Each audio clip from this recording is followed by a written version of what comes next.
Kuwait പൗരന്മാർ മറ്റ് GCC രാജ്യങ്ങളുടെ നമ്പർ പ്ലേറ്റുള്ള വാഹനങ്ങൾ ഉപയോഗിക്കുന്നത് വിലക്കിക്കൊണ്ട് ആഭ്യന്തര മന്ത്രാലയം കഴിഞ്ഞ ആഴ്ച ഉത്തരവിറക്കിയിരുന്നു.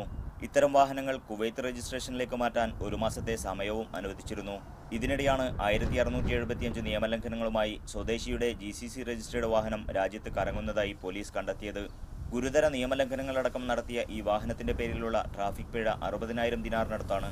വാഹനത്തിന്റെ ഉടമയായ കുവൈത്ത് പൗരനെക്കുറിച്ച് വിവരങ്ങളോ ഏത് ഗൾഫ് രാജ്യത്തിന്റെ രജിസ്ട്രേഷൻ പ്ലേറ്റിലാണ് വാഹനം ഉപയോഗിക്കുന്നതെന്നോ അധികൃതർ വെളിപ്പെടുത്തിയിട്ടില്ല. ഉടമ പിടിക്കപ്പെട്ടാൽ ഏകദേശം $2 ലക്ഷത്തിനടുത്ത് പിഴയായി ഒടുക്കേണ്ടി വരുമെന്ന് ട്രാഫിക് മേധാവി മേജർ ജനറൽ അബ്ദുള്ള അൽ മുഹന്ന വ്യക്തമാക്കി. ഗൾഫ് രാജ്യങ്ങളിൽ നിന്ന് വാങ്ങിയ ശേഷം അതത് രാജ്യങ്ങളിലെ രജിസ്ട്രേഷൻ നമ്പർ പ്ലേറ്റുകൾ ഉപയോഗിച്ച് കുവൈത്തിലോടുന്ന വാഹനങ്ങളാണ് നിയമലംഘനം കൂടുതലായും നടത്തുന്നത്.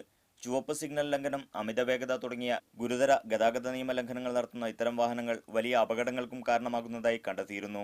നിയമലംഘനത്തിനുള്ള ശിക്ഷയിൽ നിന്ന് രക്ഷപ്പെടുന്നതിനാണ് കൂടുതൽ പേരും മറ്റ് ഗൾഫ് രാജ്യങ്ങളിൽ നിന്ന് വാഹനങ്ങൾ വാങ്ങി അതേ രജിസ്ട്രേഷൻ പ്ലേറ്റ് ഉപയോഗിക്കുന്നത്. ഈ സാഹചര്യത്തിലാണ് കുവൈത്ത് പൗരന്മാർ ഗൾഫ് രാജ്യങ്ങളുടെ നമ്പർ പ്ലേറ്റുള്ള വാഹനങ്ങൾ ഉപയോഗിക്കുന്നത് നിയമം മൂലം നിരോധിച്ചത്. Media 1 Kuwait city.